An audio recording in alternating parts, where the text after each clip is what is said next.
Buenas noches a todos. Disculpen los minutos de retraso. Vamos a iniciar con el cuadro clínico, con el caso clínico. Este es un caso clínico representativo que tuvimos en las semanas pasadas en el hospital y consideramos que podía ser importante como una variante clínica de una patología que nosotros vemos con bastante frecuencia y como podrán ver más adelante que afecta la calidad de vida del paciente y es algo que no vemos tampoco usualmente en las consultas usuales, rutinarias, ¿verdad? Salvo casos muy específicos.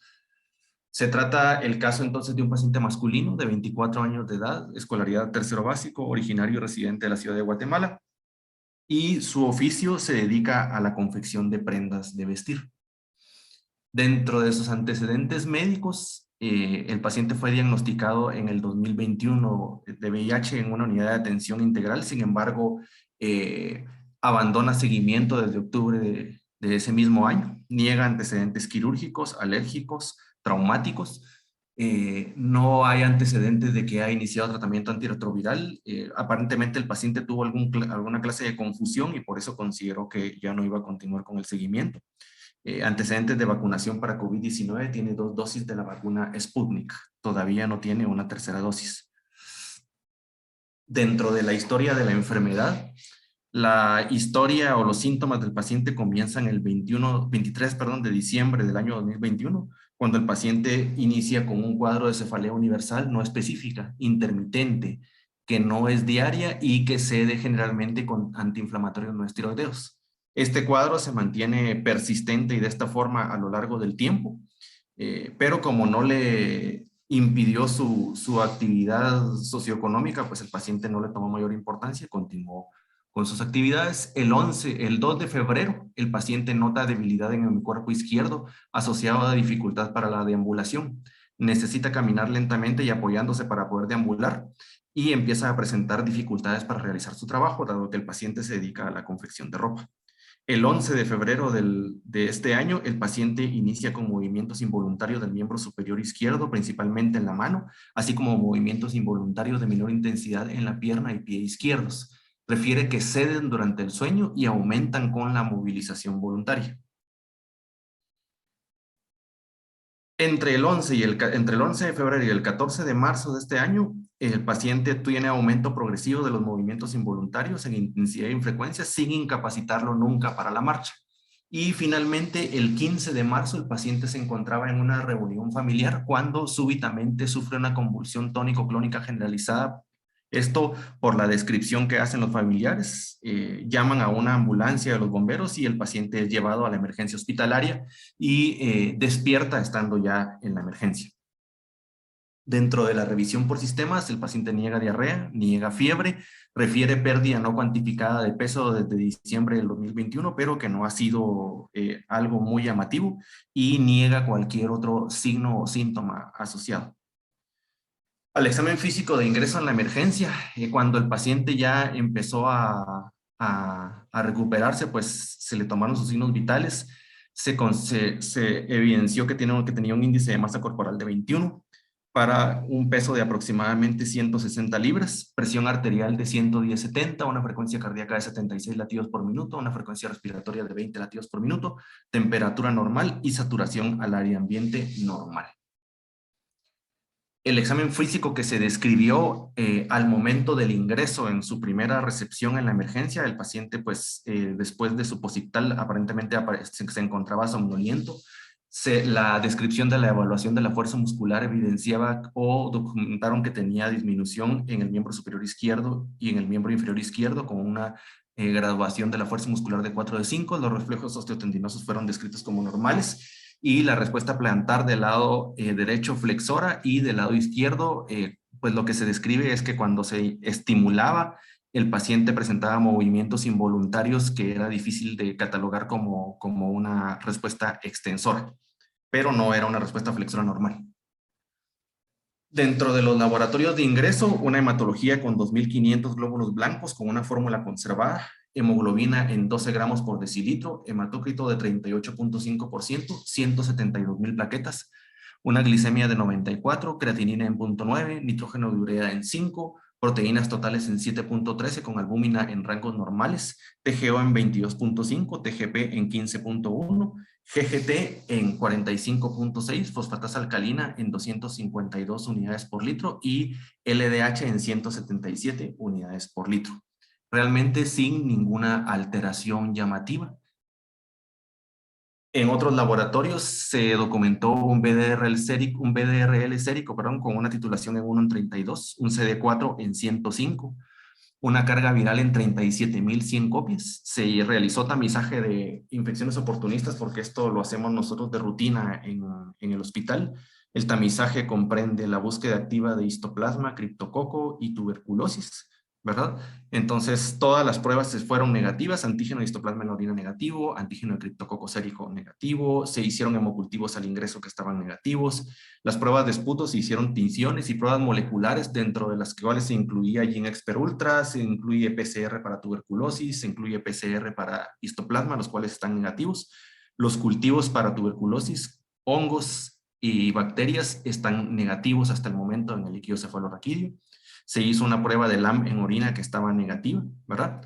Y en líquido cefalorraquídeo también se hicieron tinciones, pruebas moleculares y cultivos, los cuales se encuentran negativos. Se hizo BDRL por la consideración de la sífilis que se documentó, el cual estaba negativo, y se hizo un film array en la emergencia también que estaba en rangos negativos. No se documentó ninguna prueba molecular o PCR positivo para ningún patógeno. Esto no está colocado en esta diapositiva, pero por los hallazgos que van a ver más adelante, también se sugirió en algún momento que buscáramos una prueba para leucoencefalopatía multifocal progresiva para JC virus. En el hospital únicamente podemos hacer pruebas séricas. Se hizo una prueba sérica al paciente, la cual también se encontraba negativa. Entonces, lo que van a ver ahorita es un pequeño video donde está la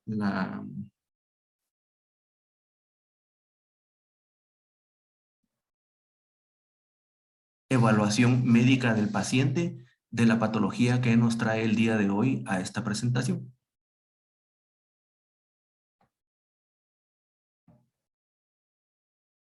Entonces, esto es prácticamente al otro día del ingreso en la emergencia.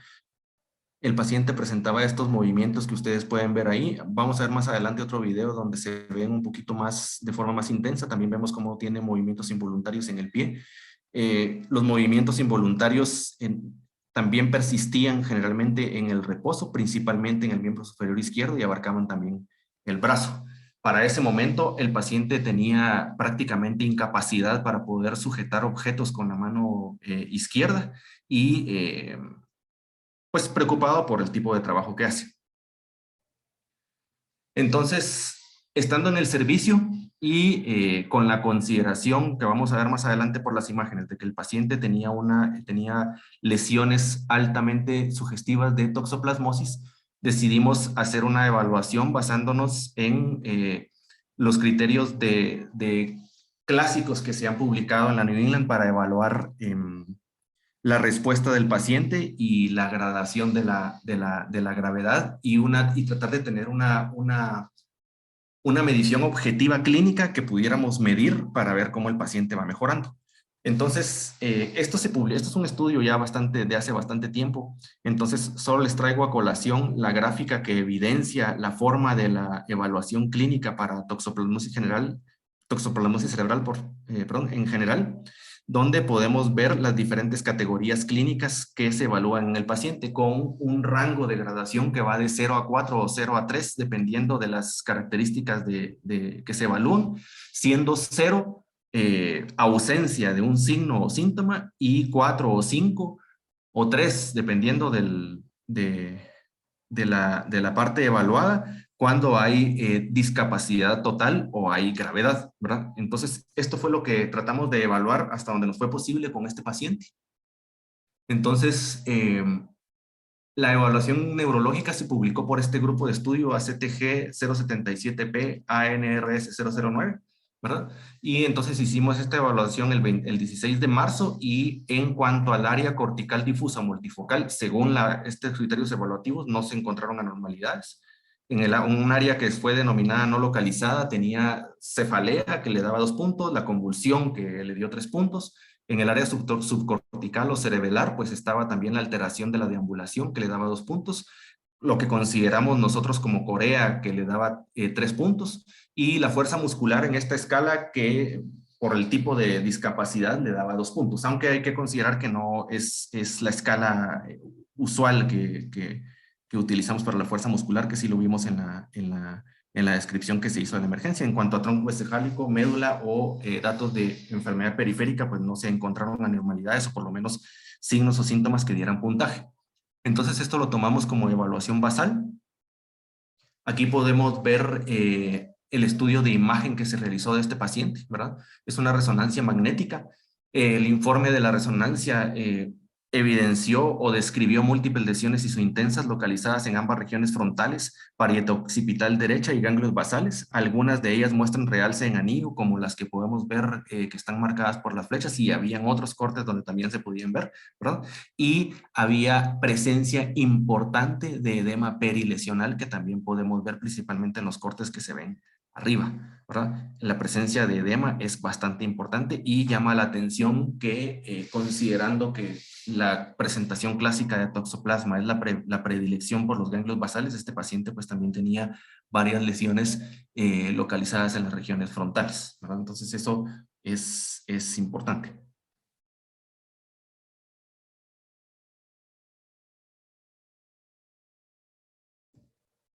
Las impresiones clínicas para ese momento se consideró que el paciente cursaba con una encefalitis por toxoplasma, corea secundaria de encefalitis por toxoplasma y VIH avanzado. Se inició tratamiento con trimetoprim sulfametoxazol por vía intravenosa a 5 miligramos por kilo en base al trimetoprim porque no teníamos disposición de pirimetamina sulfadiazina en el hospital, acitromicina como profilaxis y se inició ácido valproico. El paciente se le dio tratamiento, estuvo hospitalizado en el servicio y progresivamente empezó a referir mejoría. La corea en sí misma no parecía tener tanta mejoría, pero sí otros hallazgos como el síntoma de la cefalea, el paciente dejó de convulsionar, la deambulación se volvió bastante más fácil durante su estadía en el servicio y la fuerza muscular mejoró también en el hemicuerpo izquierdo, por lo que se consideró que el paciente tuvo estas variaciones en los puntajes del seguimiento clínico para toxoplasma. Aquí podemos ver una imagen que se le tomó al paciente ya cuando estaba vestido para egresar. Aunque van a ver que la corea persiste, el paciente sí ya refería bastante mejoría para la movilidad y la deambulación en general y se sentía clínicamente bastante mejor a como cuando vino.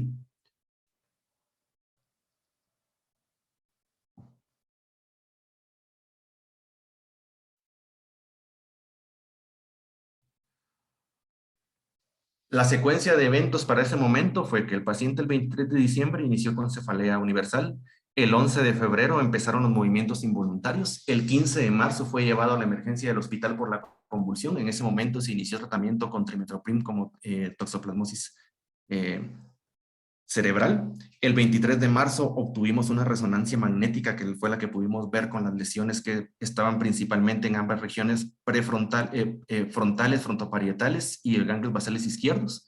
El 30 de marzo, como el paciente no tenía contraindicaciones, decidimos iniciar tratamiento con tenofovir, lamivudina y dolutegravir, el cual toleró adecuadamente. Y el 1 de abril, el paciente egresó con mejoría clínica. Esta es una evaluación que se le hizo al paciente en el 18 de abril, que fue este lunes.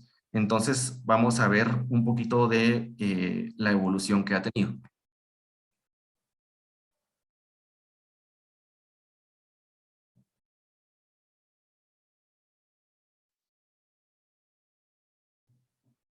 En ese momento se le estaban dando instrucciones al paciente para que se parara y lo que va a hacer el paciente es que va a tomar un pachón de agua que traía porque mejoró notablemente su capacidad para tomar objetos. Tiene todavía la corea, pero el paciente eh, mejoró, ¿verdad? La movilidad estaba bastante mejor. El paciente ingresó caminando y deambulando a la emergencia, perdón, a la evaluación clínica, sin ningún otro síntoma, sin presentar ningún otro hallazgo nuevo, refiriendo sentirse bastante mejor. Está intentando ya volver a su trabajo de confección de prendas de vestir porque está sintiendo más seguridad para poder movilizar ambas manos. Y entonces esa es la evolución hasta el momento. Algunas cuestiones importantes es que ese paciente, pues evidentemente tuvimos que verlo en conjunto con neurología porque son casos que son complejos, ¿verdad? Tenemos que, pendiente todavía por el tiempo de evolución que llevamos, a hacer una resonancia magnética control. Neurología nos sugirió también que hay que considerar la posibilidad de que el paciente pudiese tener también una enfermedad neoplástica tipo linfoma primario del sistema nervioso central por el tipo de edema y también la localización anatómica, y considerando que es el principal diagnóstico diferencial de la toxoplasmosis, no creemos que haya sido una leucoencefalopatía multifocal progresiva, y en esa parte está la parte clínica del paciente al momento, ¿verdad? Todavía no ha terminado de cumplir 6 semanas de tratamiento para toxoplasmosis, ahorita está ya traslapado a vía oral, pero tolerando adecuadamente y viviendo bastante bien eh, al momento su calidad de vida, ¿verdad? Entonces, debido a este caso, decidimos hacer una pequeña revisión de Toxoplasma gondii porque es una patología que, pues tal vez nosotros la vemos con cierta frecuencia porque vemos muchos pacientes inmunosupresos, pero la encefalitis por toxoplasma no es una patología frecuente en pacientes no inmunosupresos, y tampoco es tan frecuente la presentación de este tipo de casos. De los últimos, tal vez 30 años o 35 años, hay publicados tal vez unos 30 artículos sobre corea o alteraciones de la movilidad en pacientes viviendo con VIH, pero no hay ningún artículo con una cohorte grande de pacientes. La gran mayoría de casos son presentaciones clínicas de un caso como este, ¿verdad? Entonces, por ahí les voy a mencionar algunas cuestiones que refiere a la literatura, pero no hay mucho descrito, ¿verdad? Y tampoco, por ejemplo, cosas como prevalencia o epidemiología de toxoplasma. La realidad de las cosas es que tampoco hay mucha literatura reciente que nos pueda apoyar, pero vamos a ver algunas cuestiones importantes, ¿verdad? Esto es un recordatorio nada más del ciclo de vida de- del toxoplasma. Recordemos que pues generalmente proviene de los gatos, por las material fecal. Ahí se pueden ver ovoquistes fecales, ¿verdad? Que después en su transporte hacia otros animales intermedios, después se convierten en taquizoitos y quistes tisulares, y generalmente de esta forma es como llegan al ser humano. En el ser humano, pues las dos complicaciones más importantes son en el paciente inmunosupreso, pues evidentemente la encefalitis, aunque pues también pueden haber casos de corioretinitis y otras alteraciones oftálmicas por toxoplasma, y evidentemente tal vez lo más común o lo que más se teme en la población general es la transmisión placentaria, ¿verdad? De este tema no vamos a hablar porque consideramos que es un tema aparte. Actualmente hay muchas pruebas nuevas y hay protocolos que se deberían de estandarizar para la búsqueda de toxoplasmosis transplacentaria, ¿verdad? En la madre. Y pues posiblemente sea motivo de una charla más adelante.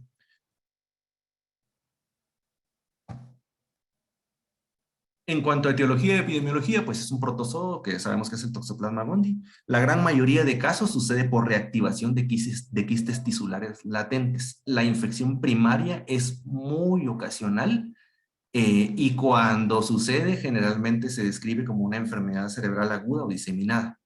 Se estima una prevalencia entre el 50 y el 80% en algunos sitios de Europa, África y América Latina, pero estos datos de prevalencia son muy viejos, entonces habría que tomarlos con reserva.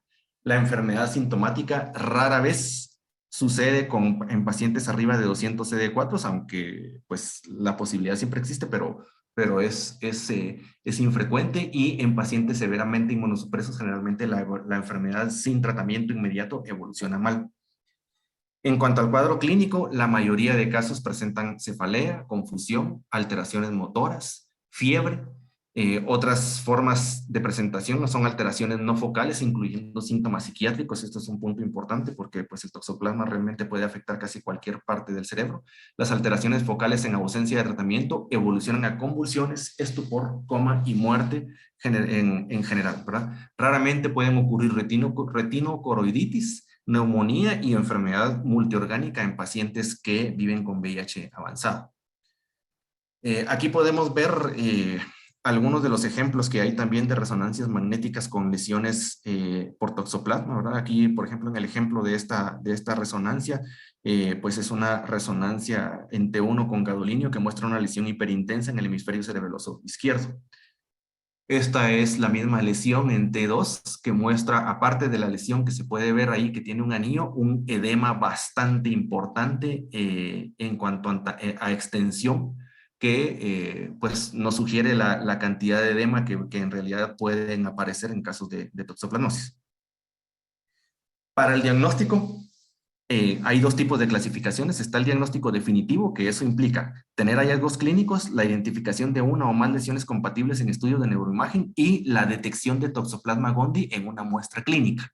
El diagnóstico definitivo, por lo tanto, es a veces difícil porque puede requerir hacer una biopsia estereotáctica para poder tener resultados, y la mayoría de literatura del mundo refiere que en general en las emergencias de los hospitales tienden a darle tratamiento al paciente con este tipo de cuadro clínico de forma empírica por sospecha, y que se utiliza la prueba terapéutica para evaluar la mejoría o para establecer la posibilidad de un diagnóstico probable.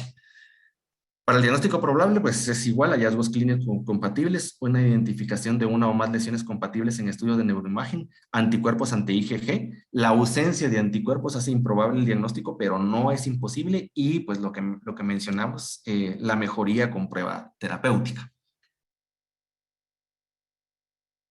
Para hacer biopsia cerebral, en la actualidad se sugieren que las dos indicaciones o la indicación principal para valorar una biopsia estereotáctica es: uno, que el paciente sea seronegativo para toxoplasma, y dos, que ya se haya iniciado tratamiento y que el paciente no tenga mejoría.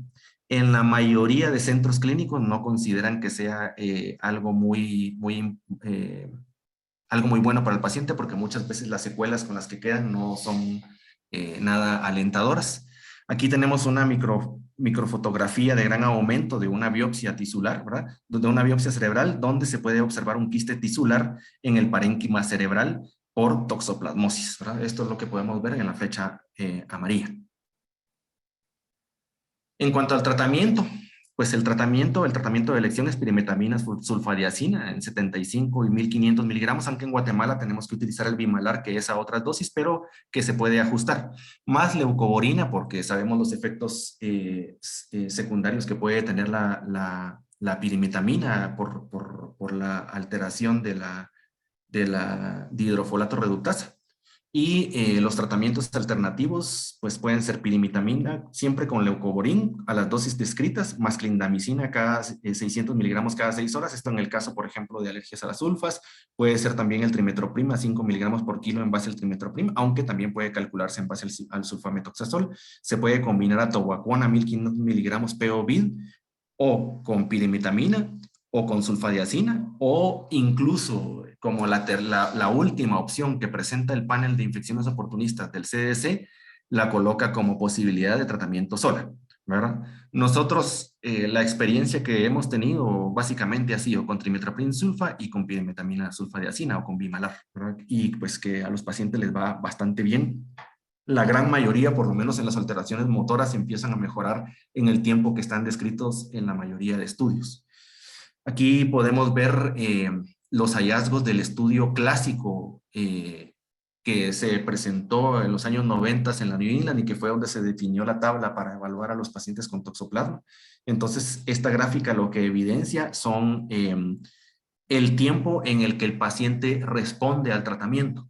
Aproximadamente entre el tercero y el séptimo día, el 50% de los pacientes tratados para toxoplasmosis empiezan a mejorar.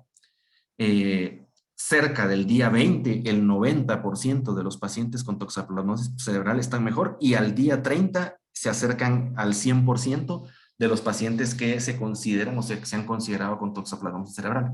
Es decir, que entre el día 3 y el día 7, más del 50% de los pacientes que tenemos con toxoplasma, por lo menos rondando el 50%, tenemos que evidenciar mejoría y para el mes completo el paciente ya tendría que tener una mejoría bastante notable. Aunque la revisión de literatura en cuanto al caso específico de Corea pareciera ser como que no es tan de esta forma, pero vamos a ver más adelante. En cuanto a la Corea asociada a VIH, pues la prevalencia varía entre el 2 al 44%, podemos ver que es sumamente extensa, ¿verdad? Y esto es de múltiples tal vez no estudios, pero sí de múltiples casos que se han publicado, como les digo, más, alrededor de 30 casos es lo que hay publicado ahorita en la literatura por diferentes etiologías, que es otra cosa que hace a veces difícil el análisis. En cuanto a la etiología, la más frecuente es encefalitis por toxoplasma, pero también puede haber encefalopatía multifocal progresiva, la encefalitis subaguda por VIH puede también dar corea, la meningitis bacteriana puede dar corea, tuberculosis del sistema nervioso central puede dar corea, hay una sola descripción de un caso con infección de toxoplasma y tuberculosis. Este caso fue un paciente que por las lesiones cerebrales y por estudio de neuroimagen se consideró que tenía toxoplasma, pero al momento de hacer una punción lumbar tuvieron resultados positivos de una PCR para tuberculosis. Entonces así fue como lo definieron la coinfección. Y también hay un caso reportado en la literatura de un paciente que desarrolló corea asociado a histoplasmosis del sistema nervioso central, también documentada por PCR. Evidentemente, en el paciente con VIH, pues también podrían presentarse otras múltiples causas de corea, empezando, por ejemplo, con hiperglicemia importante, pues es posible también la corea de Sydenham, la corea de Huntington y otras, pero no son etiologías frecuentes, ¿verdad? De hecho, prácticamente no hay mayores reportes en la literatura de causas no infecciosas. En cuanto al tratamiento de la corea, pues evidentemente depende de la etiología. Lo que está recomendado en la gran mayoría de casos es pues búsqueda de la etiología y tratamiento, ¿verdad? La evolución dentro de los diversos presentaciones de casos que pude encontrar puede variar en varios meses antes de una mejoría importante de la corea. Generalmente el paciente incluso ya está en tratamiento antirretroviral, a veces ya han pasado el tiempo, en las 6 semanas de tratamiento para toxoplasma en dosis altas y ya están en profilaxis secundaria. Y todavía no tienen una mejoría franca, ¿verdad? Incluso el caso que les comento que tenía toxoplasmosis y tuberculosis tardó 9 meses en tener una mejoría ya notable, pero sí lo lograron con un video similar al que pudimos observar y en el video control pues sí se observa que el paciente mejoró, aunque a los 9 meses todavía no podía calificarse como que tenía 0 datos clínicos de corea o atetosis, por ejemplo. Eh, en sentido estricto, no hay un estándar clínico específico para evaluar la mejoría considerando la cronicidad que los pacientes tienen. Este estudio que les mencionaba que se publicó en la New England usó unos criterios que se utilizaban desde esas épocas y que finalmente se consolidaron por la Asociación Internacional de Parkinson y alteraciones del movimiento, que si no recuerdo mal, en el año 2005 diseñaron esta escala y la escala está extendida para un montón de ítems que son bastante difíciles de evaluar y pues está hecha principalmente para otros tipos de corea, pero sí que tiene algunos datos que pueden ser útiles y que principalmente para la alteración motora, que fueron los que utilizaron en el estudio de la New England.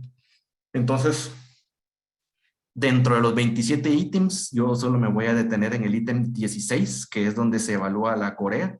Y entonces ahí podemos ver por qué la escala tiene va de 0 a 4. Siendo 0, ausencia de datos. 1, una presentación mínima cuando hay corea en la actividad o corea intermitente en el descanso. 2, que es moderado cuando ya hay corea continua en el descanso. Pero sin generalmente puede estar sin alteraciones funcionales, ya es moderada cuando hay una alteración funcional parcial y severa cuando el paciente tiene una corea completa que daña la funcionalidad completamente, ¿verdad? Es un cuadro ya bastante severo. Entonces, como podemos ver, tal vez lo que, aparte de que no es una presentación frecuente, eh, sí que hay muchos esfuerzos para tratar de hacer evaluaciones lo más objetivas posibles, que incluyen no solo las pruebas de laboratorio, que son las que posiblemente más tenemos a la mano o que parecen ser más objetivas, sino que existen intentos para poder estandarizar hasta donde es posible la evaluación clínica del paciente y poder medir la mejoría, porque pues todos sabemos que pues para poder aprender de los casos tenemos que hacer lo máximo posible para poder medir. Entonces, este es nuestro propósito con este paciente. El paciente va a regresar en 2 semanas para poder hacer la resonancia magnética control, porque otra cuestión es que por cuestión de recursos, ahorita el paciente no ha podido hacerse el control que está solicitado, pero consideramos que aproximadamente en 2 semanas se va a realizar el control y vamos a seguir haciendo evaluaciones periódicas de la motilidad y de su evaluación clínica. Entonces, pues esto es lo que yo les traía eh, para esta noche. No sé si alguien tiene algún comentario, alguna pregunta, alguna corrección. Como podemos ver, pues es un cuadro que pues puede ser difícil porque no, creo que no estamos acostumbrados a ver cuadros de Corea o trastornos del movimiento. Entonces, a veces la evaluación del paciente y la clasificación puede llegar a ser compleja y por eso pues siempre necesitamos apoyarnos en neurología porque es una base elemental para todo esto. Muchas gracias, Juan Carlos. Yo no sé, el doctor Barrientos, quien vio al paciente, que es neurólogo del Herrera Irán y vio al paciente en el hospital, no sé si quiere hacer un comentario. Muchas gracias, doctor. Sí me escuchan, ¿verdad? Sí, sí, sí. Sí, Ok, y gracias, Juan Carlos. Pues la verdad es que desde el punto de vista neurológico es un caso bastante interesante debido a que pues no vemos Corea comúnmente. Es muy raro ver la Corea y lo más importante desde el punto de vista semiológico es describir la Corea. Eso es bien importante porque a partir de ahí podemos determinar qué causas de Corea pueden haber. Em, la Corea la etimología de Corea significa baile y viene pues desde los tiempos de 1800, el baile de Zambito, que era lo que em, describían en ese entonces a la Corea ¿cómo se llama? De Sydenham en ese entonces. Y, y de hecho, Zambito, que fue un religioso, fue quemado por, por presentar la Corea porque se creía que estaba poseído. La Corea, pues como ya lo había mencionado, es un baile y tiene estos movimientos como que si fueran como de hip hop, así se describen ahora en la literatura. Y la Corea se puede clasificar como una Corea focalizada o como una Corea generalizada. Este paciente tiene una Corea generalizada y las causas o la causa más frecuente actualmente, si no es en paciente VIH, es Corea de Huntington y generalmente lo vemos en pacientes más grandes, 70 años, y es una enfermedad neurodegenerativa determinada genéticamente.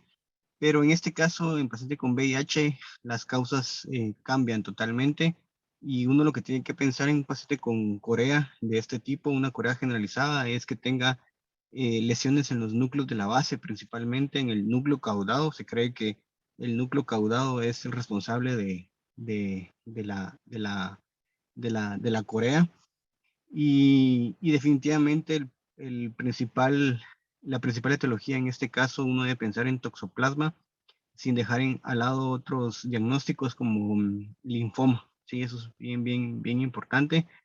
De hecho, es bien complicado el diferenciar linfoma de toxoplasma y a veces requerimos de estudios funcionales para determinar este tipo de patologías, ya que hacer una biopsia actualmente está muy poco indicada actualmente con todos los estudios que podemos hacer. Entonces, generalmente lo que hacemos es, como bien lo describió el doctor Juan Carlos, es hacer una prueba terapéutica, ver que el paciente mejore y estarlo siguiendo con estudios de imagen. Entonces, eso es como en principio. Realmente, como les digo, no vemos Corea frecuentemente en el hospital, ni fuera del hospital. Es muy raro ver la Corea. Cuando uno tiene micorea en un paciente que no es VIH, una de las dos causas principales que uno debe pensar es los estados hiperglicémicos o estados o enfermedad vascular en los núcleos de la base. Y si estamos pensando corea en paciente embarazada, uno tiene que pensar en dos patologías. Esto es para que lo recordemos siempre. Corea en embarazada, uno debe pensar en síndrome de antifosfolípidos y lupus. Esas serían como las causas según el perfil de cada uno de los pacientes. Entonces, vean que las causas de Corea son muy variadas, pero es un caso muy interesante. Esos movimientos que nunca se les olvide, como de baile, como que el paciente estuviera bailando hip hop, eh, es el típico, el típico movimiento de la Corea. Entonces, con este paciente sí hay que tener cuidado porque un diagnóstico diferencial es linfoma y uno debería estarlo vigilando que esto no vaya a saltar más adelante el linfoma. Definitivamente, leucoencefalopatía multifocal progresiva, pues no parece desde el punto de vista de las imágenes ni por clínica.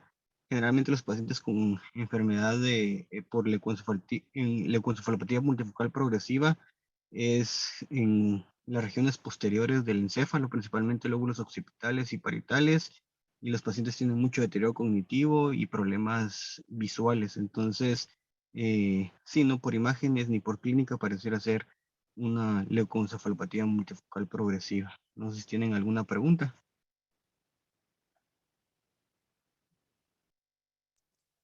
Hay una pregunta para el doctor Pérez, del doctor Gustavo Quiñones. Pregunta que el BRL 1 en 32, que qué fue lo que investigaron al respecto. Gracias, doctor. Desde la perspectiva de la historia clínica, pues el paciente no tenía idea de cómo pudo haber sido el contagio, por lo que consideramos que, pues en ausencia de diagnóstico, por ejemplo, de que tuviera infección del sistema nervioso central, el paciente tenía una sífilis latente de tiempo desconocido y la tratamos como tal con penicilina benzatínica. La tratamos así porque le hicimos BDRL dentro de las pruebas de líquido cefalorraquídeo que se le hicieron y pues eh, estaba negativo. De hecho, no puse el químico porque pues el químico también estaba bien, ¿verdad? Film array negativo, o sea, le hicimos pruebas de hongos, bacterias, micobacterias, eh, y pues estaban negativos, pero ese fue el estudio que hicimos, doctor. No encontramos datos ni clínicos tampoco fuera de lo que se pudo observar ahí de neurosífilis, cosas como neuritis óptica o cualquier otra cosa de esa clase que sí hemos visto en algunos casos, no la presentaba este paciente, ¿verdad? No tenía alteraciones pupilares ni otras cuestiones sugestivas y las pruebas en el líquido cefalorraquídeo fueron negativas. Entonces lo tratamos con penicilina benzatínica como una sífilis latente de tiempo desconocido.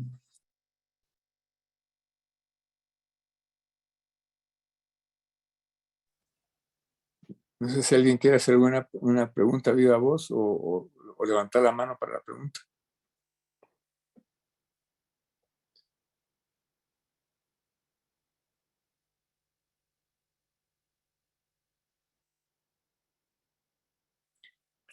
Mientras esperamos las preguntas, yo tengo un comentario.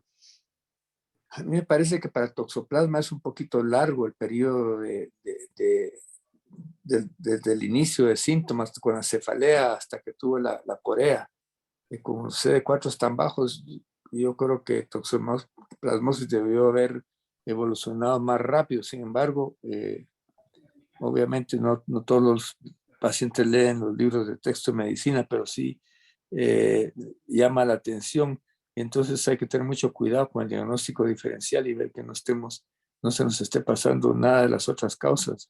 La encefalitis multifocal progresiva es una de las causas que me llaman la atención en este paciente. Sin embargo, tenía lesiones en anillo, que son los que le llaman también ojos de toro en las radiografías. Y eso sí es más característico con toxoplasma y todas las lesiones de edema alrededor también, ¿verdad? Entonces, esa es una de las dudas que tengo al respecto. No sé qué opinión te merece, Juan Carlos. Pues yo pienso que tiene razón, doctor. Una cosa que, digamos, a mí me queda siempre como duda recientemente cuando hemos investigado casos de, por ejemplo, cuando sospechamos leucoencefalopatía multifocal progresiva, es que no, pues el diagnóstico, por lo menos por pruebas, debería de ser en líquido cefalorraquídeo, pero lamentablemente no hemos tenido acceso. Entonces, yo entiendo que la prueba sérica, digamos que su valor predictivo negativo y positivo no es tan eficiente como si se hiciera en líquido cefalorraquídeo. Entonces, digamos que en ese sentido siempre queda la duda. Si fuera leucoencefalopatía multifocal progresiva, pues también que estamos un poquito como amarrados de brazos en cuanto al tratamiento, porque tendríamos que pues esperar el descenso de la carga viral y la mejoría, pues que puede mejorar o puede hacer un síndrome de reconstitución inmunológica y empeorar, ¿verdad? Pero que son como las posibilidades. Y la otra cosa que también me queda como duda es la posibilidad de encefalitis subaguda por VIH, pero eh, digamos que ahí también la cuestión está en que el problema que yo veo está en que no lo hicimos con este paciente, pero en la medición de la carga viral en líquido cefalorraquídeo cuando los pacientes, digamos, están con cargas virales altas. Por ejemplo, un paciente naive que viene con la carga viral por el virus salvaje, generalmente va a tener cargas virales replicando en líquido cefalorraquídeo, aunque no tenga encefalitis o datos de demencia. Entonces, digamos que ahí es como difícil porque si está, digamos, si está replicando, es como hasta cierto punto lo esperado en un paciente que no está tomando tratamiento antirretroviral. Entonces, como que cuesta. Y lo que mencionaba el doctor Barrientos de que también pues sería bueno hacer biopsia, pero nosotros hemos tenido, ya no hacemos hace tiempo, pero en el pasado alguna vez tuvimos malas experiencias con la evolución clínica de pacientes a los que le hicieron biopsia estereotáctica. Entonces, pues yo creo que sí, y que ahorita lo que tenemos que hacer con este paciente pues es seguirlo vigilando, tener vigilancia estricta y cercana, hacer los estudios de neuroimagen que precisamente el doctor Barrientos nos sugirió para poder reevaluar la posibilidad diagnóstica de linfoma primario del sistema nervioso central y pues seguir de cerca al paciente, seguir su evolución.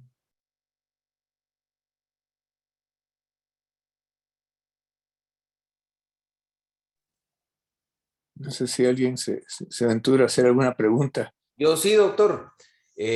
Buenas noches, muy buena presentación, felicito al expositor. Yo quisiera, que hemos hablado con el doctor Araton, este tema que es bastante interesante con respecto a toxoplasma y embarazo. Creo que sería un tema para una siguiente presentación a las 7 de la noche, porque creo que es un tema que es importante que sepamos evaluar e interpretar los tipos de laboratorios que tenemos aquí en Guatemala para hacer diagnóstico de toxoplasmosis en mujeres embarazadas. Sí, ya lo hablamos hoy en la tarde probablemente. Sí.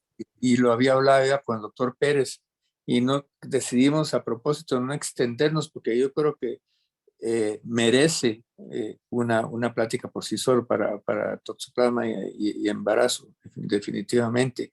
En los Estados Unidos más o menos la prevalencia en la población general es del 22%.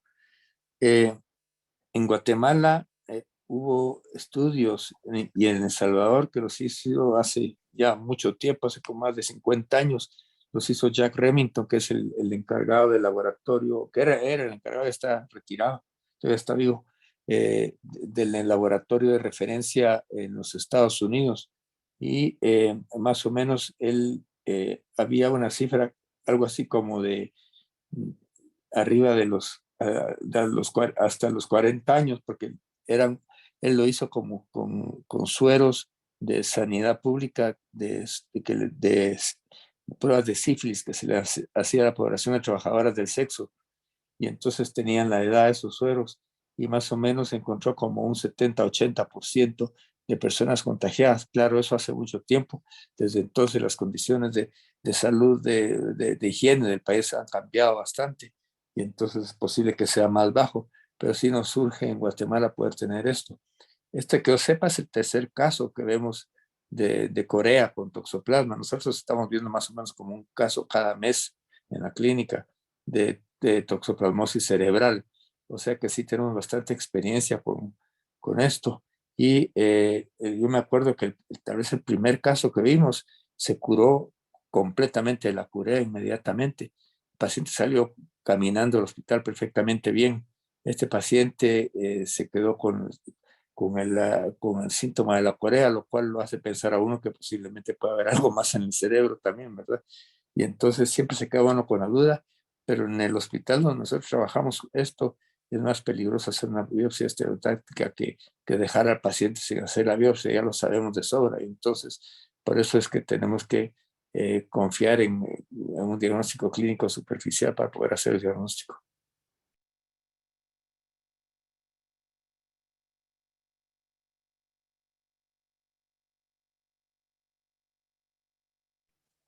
No sé si el doctor Campbell quiere hacer algún comentario con respecto a la linfoma del sistema nervioso central, el primario del sistema nervioso central, que por cierto es una enfermedad definitoria de SIDA, que sea del linfoma que solamente que se presenta por primera vez en el cerebro, eh, y eso con una prueba positiva ya es definitoria de SIDA, o sea, ya sabemos que los CD4 van a estar abajo de 200.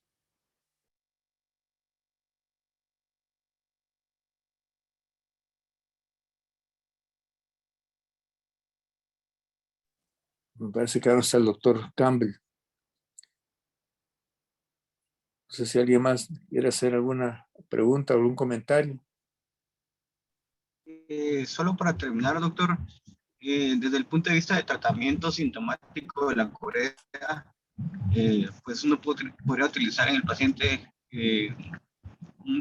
algún antipsicótico que son inhibidores del receptor de dopamina, que dentro del mecanismo de la Corea es el exceso de dopamina, y entonces uno podría intentar con antipsicóticos. Eh, Actualmente hay un medicamento que se llama tetrabenazina, pero es bien difícil conseguirlo en Guatemala, y el tratamiento mensual cuesta como 25,000 quetzales para tratar la Corea, entonces pues no es como muy eh, de fácil acceso. Entonces eh, pues uno podría tratar la Corea con antipsicóticos inicialmente, ¿verdad? Sí, el problema que nosotros tenemos es que media vez el paciente sale del hospital, el gobierno no le paga medicinas de este tipo. Sí paga medicinas para las enfermedades oportunistas del paciente, pero no nos paga antipsicóticos, y tenemos mucho problema para poderlos tramitar. Ese es el caso de la resonancia con este paciente, y por eso es que no hemos podido darlo. En este caso, el paciente pareciera estar empezando a funcionar mejor sin este tratamiento. ¿Será eh, permitido, será eh, adecuado dejarlo sin tratamiento? Sí, sí, yo creo que no hay ningún problema. Lo que pasa es que pues, uno deja el tratamiento como para evitar la molestia del movimiento, ¿no? O sea, no es un tratamiento sintomático, básicamente, no es un tratamiento que cura. ¿Qué Entonces, tan, básicamente es para mejorar la calidad de vida, ¿no? qué tan efectivo es el resultado del tratamiento, doctor? Mejoran bastante, realmente mejoran un 75% con el uso de antipsicóticos, principalmente con el uso de risperidona. Siempre va a haber un cierto movimiento, pero les mejora la calidad de vida. Ya. Ujú.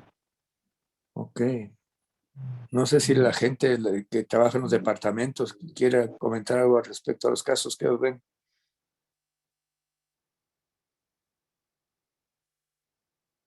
O no sé si están haciendo los diagnósticos. Sí, doctor, habla la doctora Mazariegos, pero el doctor Kirch había pedido la palabra anteriormente. Ok, adelante.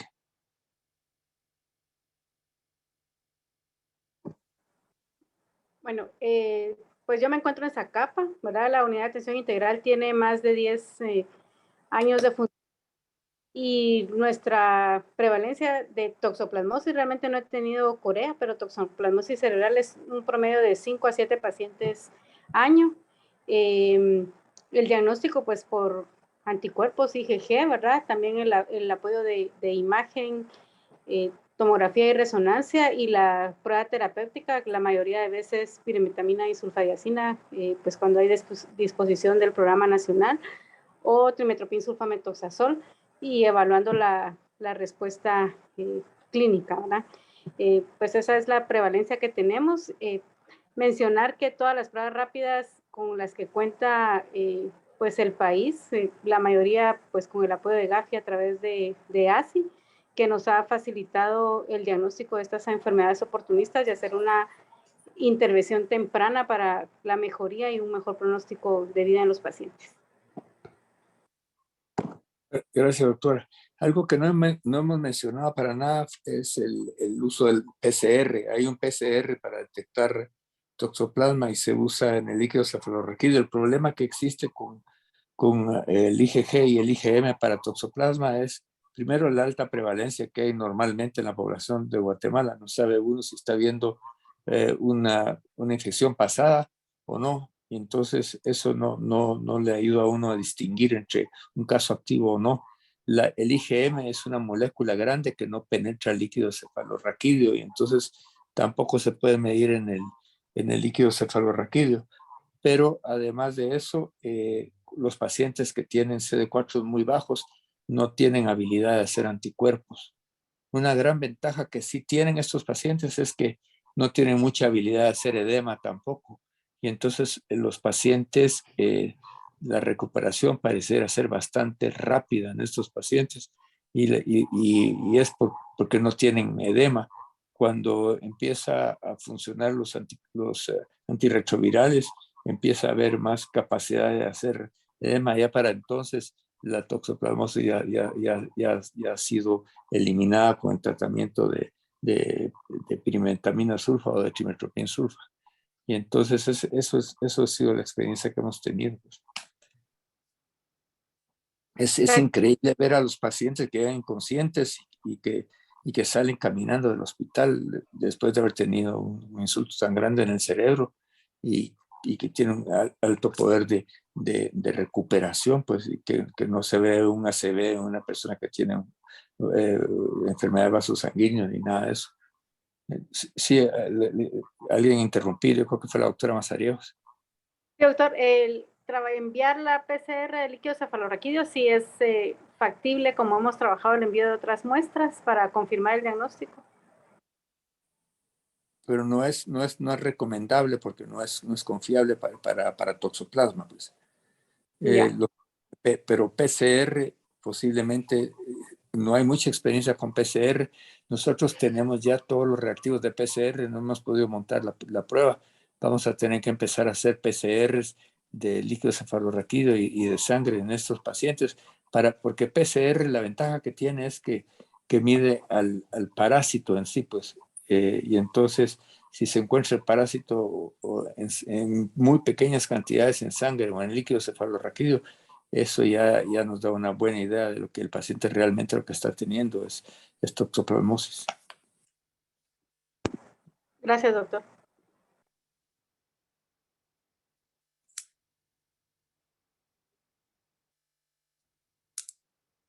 No sé si estamos ahí. El doctor Molina tiene levantada la mano, doctor. No sé si quiere. Ok, gracias. Doctor Molina. Que ya se vale, todavía no. ¿Se vale qué? Ya se vale hablar. Sí. Ah, bueno. Sí, las pruebas esas de líquido para toxoplasma creo que en general no sirven para nada. La utilidad del PCR, así con toda claridad, no está, porque no está demostrado aún, pero probablemente va a ser útil, pues. Lo que sí quiero recalcarles es que la utilidad de la biopsia de cerebro es prácticamente cero. En general, cuando creo que la última encefalitis por toxoplasma que vi, que fue hace algunos años, fue una biopsia que se hizo por otra razón, ni siquiera pensando en tox.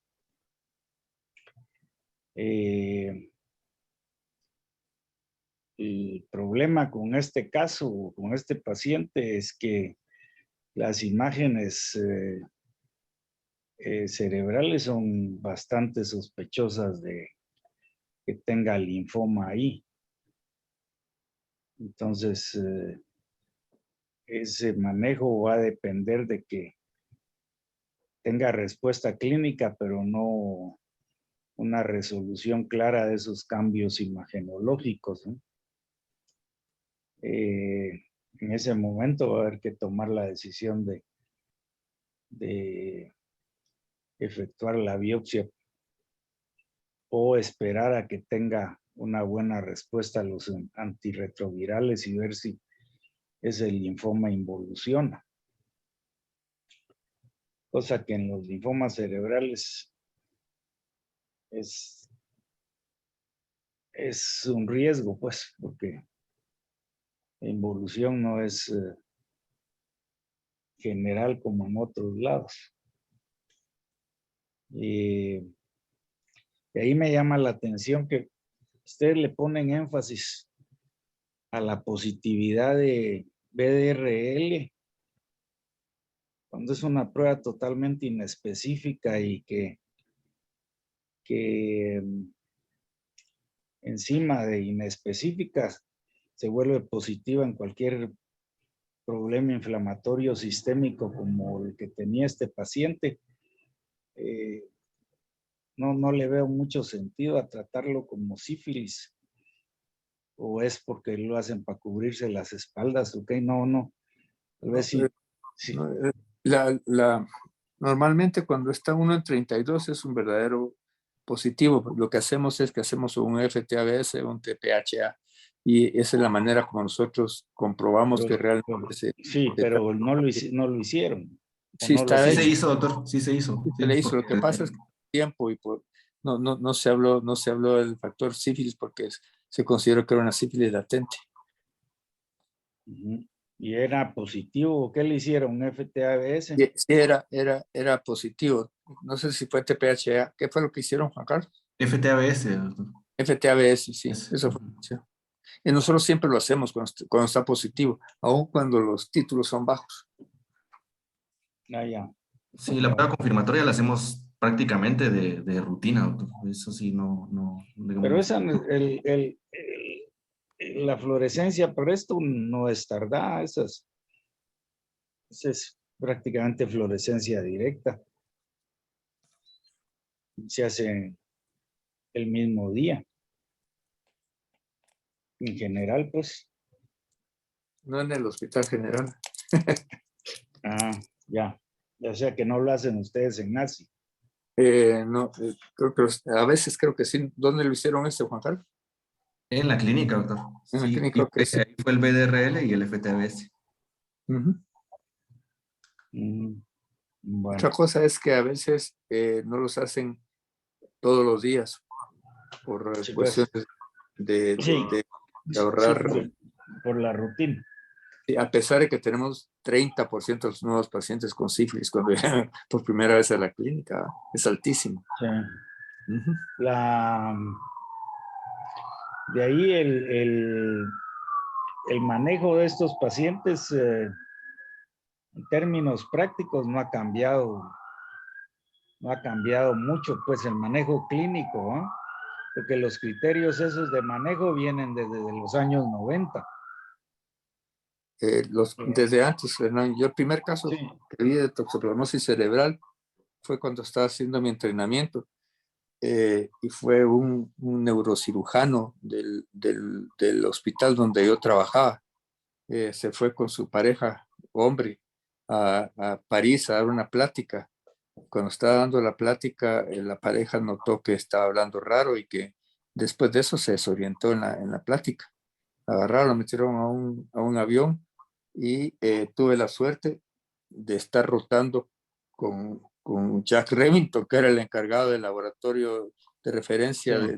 del país, y, Ujú. y con él fue el que le hizo el diagnóstico. Ahí fue donde yo empecé a aprender esto, definitivamente ya en ese entonces se sabía que no se debería de hacer una biopsia. Lo que se debería de hacer era darle tratamiento, esperar 4 o 5 días y empezar a mejorar el paciente. Uno sabía que ya era toxoplasma y se evitaba hacer la biopsia. Y eso, así fue como lo empezamos a tratar. Lo que único que ha cambiado es que en ese entonces no había antirretrovirales.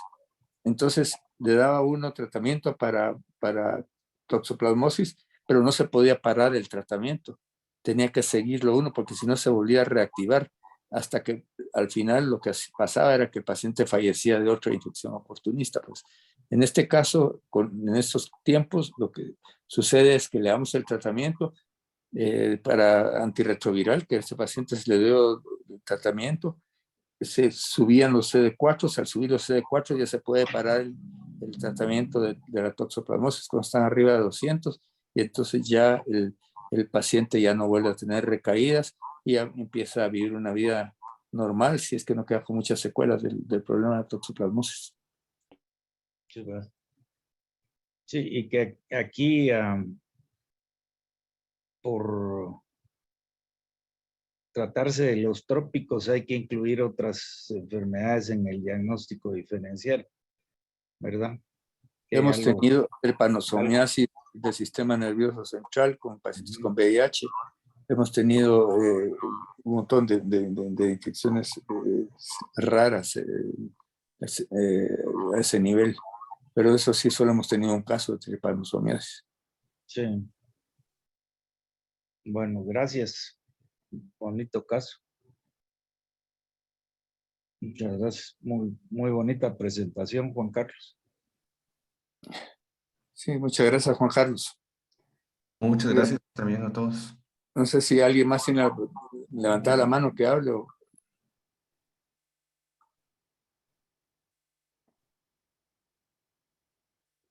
No se olviden de poner su número de colegiado. Muchísimas gracias. Gracias a Geisel y el departamento técnico del Hospital Herrera y Hernández. Nos vemos entonces el próximo mes con otra sesión científica.